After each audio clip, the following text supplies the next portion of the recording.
on. What I could have done better is a lot of things. 100%. His punches, where, you know, like the first few rounds, he throws very few punches. He's just measuring. He's a computer, man. Yep. He's just getting the data on you, faking you, taking pictures of everything you're doing. Then People will criticize you for going 6 rounds with Jake Paul. How do you feel about that? I deserve it. Why? Come on. Because, like, we're elite fighters. Joe Rogan was shocked after Anthony Joshua shared what really happens behind the scenes of a Jake Paul fight contract. Many fans think it's just a fun boxing match, but it turns out to be carefully planned and controlled. Joshua explained the rules, limits, and hidden advantages written into the deals, and Rogan's reaction showed how serious it was. This wasn't just about boxing skills. It was about money, control, and shaping the story.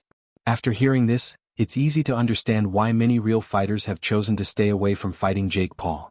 When you sit on that stage, Yeah. and you hear him saying everything he says, bearing in mind the journey you've been on, everything you've done, do you just think this guy's deluded? Nah. Look, an amateur coming into the game with no experience, he's taken on some good names. They may be old, they may be from different combats in terms of MMA and so on, but he's got in the ring at a decent level, fought Tommy Fury and so on, so he believes in himself. I take it seriously, I respect it. Yeah, but their levels, come on, AJ. Yeah, there are, but it's all about on the night. The levels that I carried last year and the year before and the year after that will not win me this fight. What will win me this fight is performing on the night. And I have to respect my opponent. If I underestimate him, I give him a chance. And that's all one needs, is just a chance. The fight, called Judgment Day, was set for 8 3-minute rounds in the heavyweight division. Joshua came in as the clear favorite because of his experience and bigger size. He stood 6 feet 6 inches and weighed about 243 pounds, while Paul weighed around 216 pounds. After a slow start, Joshua took control and knocked Paul down several times in the 5th round. He ended the fight with a powerful knockout in the 6th round at 131, landing a hard right hand that dropped Paul and made the referee stop the fight. I'm heavyweight champ Anthony Joshua. Paul was sturdy for the first couple of rounds, but as the fight went on, the more experienced Joshua began to take control. After continuously connecting in the 5th round, it was only a matter of time before it was over. In the 6th, Joshua went on to knock out Paul with a big right hand. Joshua improved his career record to 29-4 now. Paul loses for the 2nd time in his career to go along with 12 victories. Paul's game plan against Anthony Joshua focused on speed, movement, and staying away from Joshua's power. Before the fight, Paul said he would use quick footwork, circle the ring, and keep his distance to make Joshua chase him. His goal was to tire and frustrate the former champion and last all 8 rounds. Paul and his team wanted to avoid one big punch and rely on his stamina and smart angles.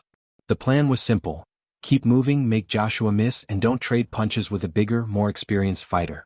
In a second. And you saw the game plan from both guys from round 1. Jake was very mobile. I mean, he had the happy feet going. He was circling around the outside of the ring. He was not looking to engage in elongated combinations. He was not looking to stand in the center of the ring with AJ. And people are going to say Jake ran from AJ, and you're right. Because guess why? He absolutely had to. Again, we talked about this in the build-up to the fight. He had to be mobile. He had to be on his bike. So yes, you're justified in saying Jake ran from him because he had to. He had to. And anybody that convinced themselves that Jake was going to walk to the center of the ring, stand in the phone booth with AJ, and trade punches until someone laid flat, you were lying to yourself, or you convinced yourself of something you saw in the promo. This was always going to be the way the fight went. I wasn't surprised at all that this is the way that Jake started and pretty much fought the entire time. I was a bit surprised that AJ didn't assert himself earlier. Now, again, it is very hard to hurt someone that doesn't want to engage in a continuous fight. Round 1, very much a feeling out process for AJ. Didn't really look like he did much, but Jake didn't either. There was one right hand that AJ landed in the 1st round that shook Jake up. That's the danger that was coming for Jake the entirety of the fight. The 2nd and 3rd rounds were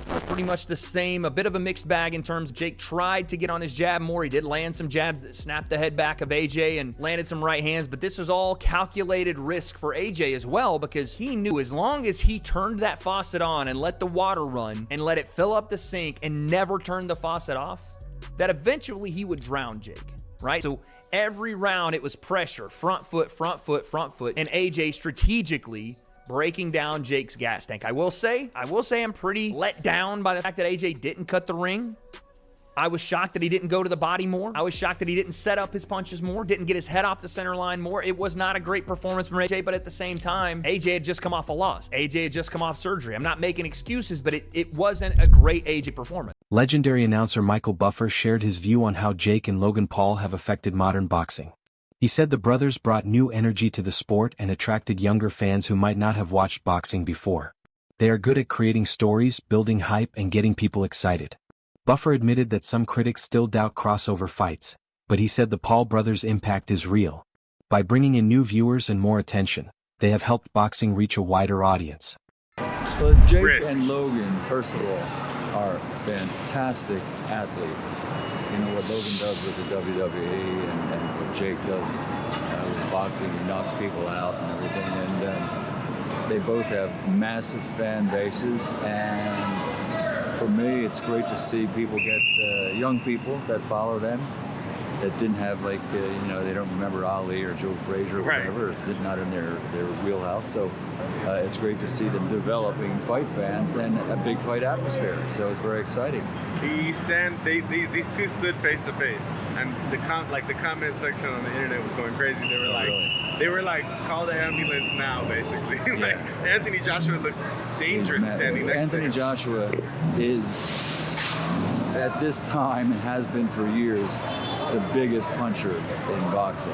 He's a devastating puncher. So I got to give Jake a lot of credit for wanting to take this fight. Yeah, it's not. A lot of people saying it's not smart. If he somehow was able to surprise the world, what does this do for his? The word would be surprised if he shocked the world. But that's exactly why you got to give him credit. He wants to do it. He trains hard, he works hard, and he has a lot of faith in himself. So we'll see what happens. Technically, though, what's the biggest concern for you? What's the biggest tip you can give Jake, knowing that you've watched Anthony so many times dominate? Work on your defense. After the fight, Anthony Joshua spoke honestly about how he did. He said that even though he won with a 6th-round knockout, it wasn't his best performance. Joshua admitted he had trouble landing clean punches early and couldn't trap Jake Paul as fast as people expected. He called it a win but not a big success and said he still has a lot to improve. The pressure on. What I could have done better is a lot of things. 100%. In the fight game, you've seen the amazing fighters that have graced us over the last 100 years, and the expectations that we put on ourselves are immense, but I tried my best. Jake done well while it lasted, but if you remember what I said in the interview with Cameron is, fighting's not just physical, it's psychological. And when you understand the psychological warfare, I did say to you is that, Jake, what's gonna happen? I'm gonna see a time when I'm gonna take your soul and you're either gonna give up or you're gonna get knocked out. And unless you have that instinct, you just will never be a good fighter. So I wish that I could have knocked him out at the start. Even after the knockout, Eddie Hearn gave Jake Paul some credit but kept it realistic. He said Paul showed toughness but the result was never in doubt. Hearn explained that no one truly expected Paul to last long against someone like Anthony Joshua, and reaching the 6th round was more about endurance than skill.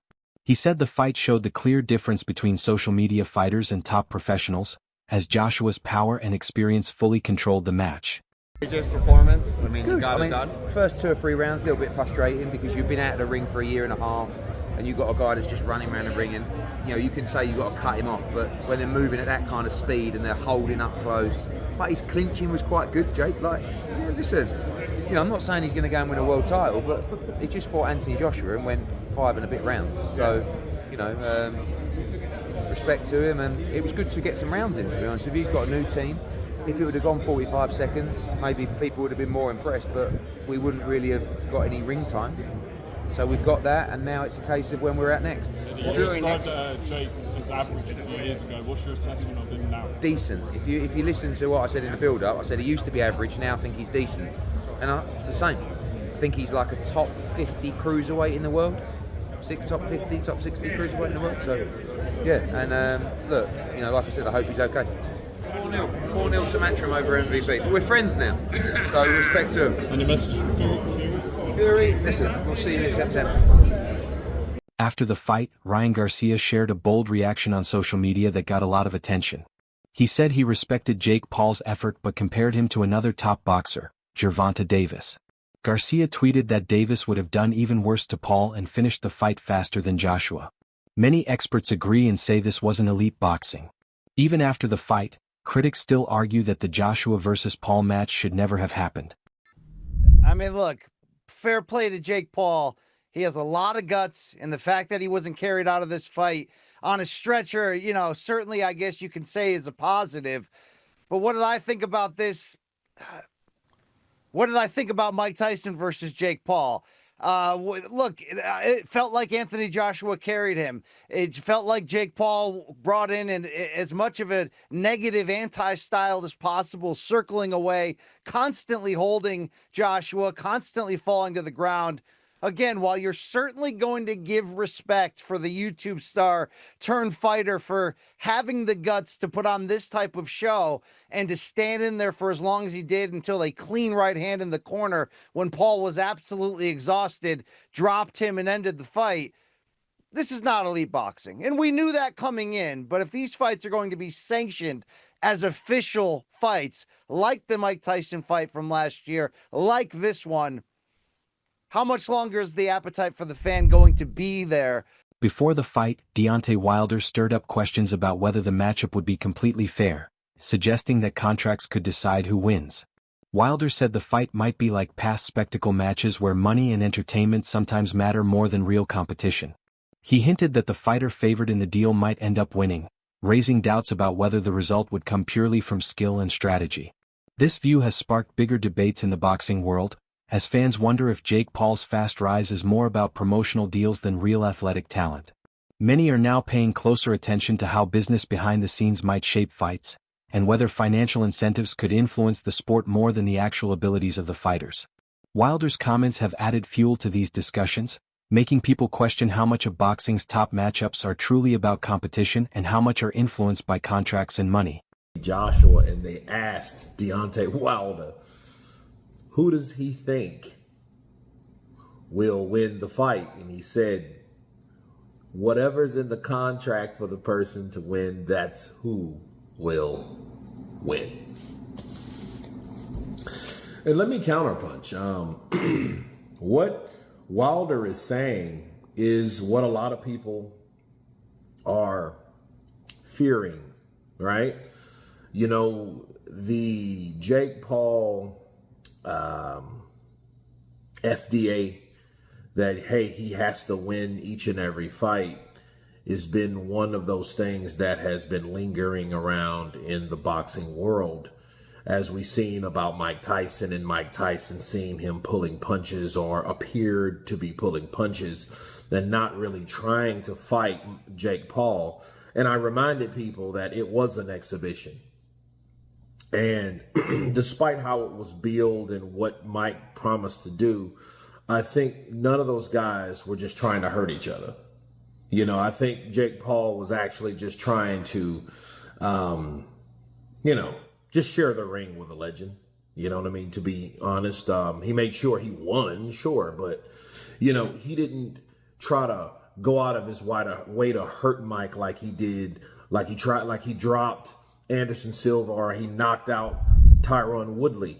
Jake Paul's growing confidence in boxing has caused a lot of doubt among experienced analysts. Critics say it's unrealistic for him to think he can really challenge someone like Anthony Joshua.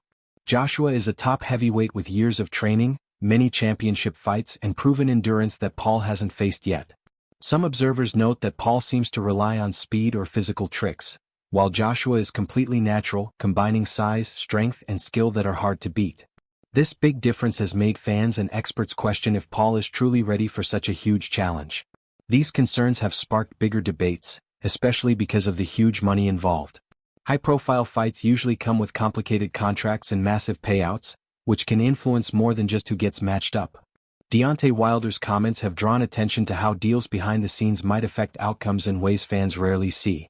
While no one agrees that results are fixed, the discussion has made analysts and viewers look closer at the business side of the fight. As attention grows, questions about honesty, intent, and fair competition continue to surround this matchup, keeping the conversation alive well beyond the ring.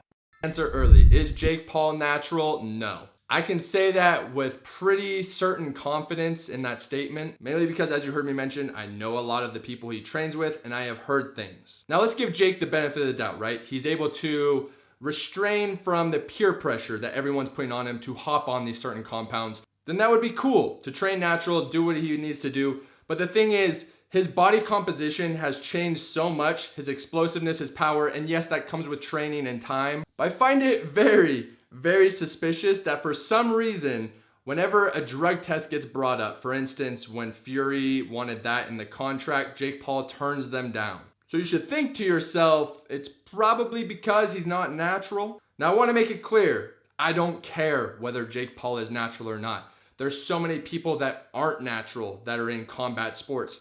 In fact, Tyron Woodley probably is also not natural. Everyone wants that little edge over their competition, and that's where drugs and anabolics come into play. There's certain compounds that are out there that just increase your explosiveness immensely, your recovery, so that you can stay in the same weight class, which is very important for combat sports, whether that's boxing, UFC, whatever type of combat sport you're doing. So that is why you guys have seen so much improvement from Jake Paul. Of course, he has a great circle around him, great trainers, great coaches, a great regimen, but definitely anabolics play a very fundamental role in that. They allow him to train as hard as he does. They allow him to increase his power and speed. And of course, when you think of those concepts, that's essentially the recipe to win in a combat sport. Joe Rogan has clearly shared his thoughts on Jake Paul's ambitions, and he doesn't believe this fight really favors Paul at all. He explains that even though Anthony Joshua is older, he is still in top physical shape, keeping his speed, power, and confidence in the ring. Paul's style has worked against smaller or less skilled opponents, but Rogan thinks it would be very risky and likely fail against a highly experienced heavyweight like Joshua. He highlights Joshua's championship history, smart ring decisions, and ability to handle pressure as big advantages that make him a tough challenge. Rogan also questions if going after this fight is a smart move for Paul's long-term career. He warns that underestimating someone of Joshua's level could cause serious trouble. Beyond just strength and skill, Rogan points out the mental side of the fight, saying Joshua's champion mindset gives him a clear edge in high-pressure moments. For Jake Paul, stepping into the ring with a top-tier fighter would be an intense and unforgiving test, pushing him to his limits in every way. Same guy he used to be. This is a 34-year-old Anthony Joshua. This is a terrifying human being. Terrifying.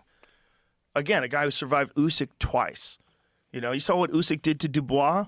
You see Usyk take out Dubois? Did you see that? I mean, that's the Usyk you're talking about. There's an Usyk that rocked Tyson Fury, who's fucking 6'9". So Jake Paul's 6'1" versus 6'6" Anthony Joshua. Jake weighed in for the Tyson fight at 199. Yeah. Joshua against Ngannou was 252. 6'6". Just not just 6'6", but 6'6", and knows how to use every fucking inch of it. Knows how to keep that stick in your face. He was keep that jab in his face, and that right hand, if it hits you, you're fucked. And he's not worried about you the way he's worried about Usyk. You can't move like Usyk. You can't constantly be frustrating and overloading his nervous system. Usyk is overloading every aspect of your senses at every moment. He's constantly moving, and then punches are coming, and he loops punches around your guard, and he's constantly shifting his feet, and you think he's going to be there, and he's over here, and it's like this overload of thinking. It's not a casual, relaxed fight where you can kind of move around and get your groove and he's going to stay on the outside and you're going to... No, it's just constant. He survived that guy twice.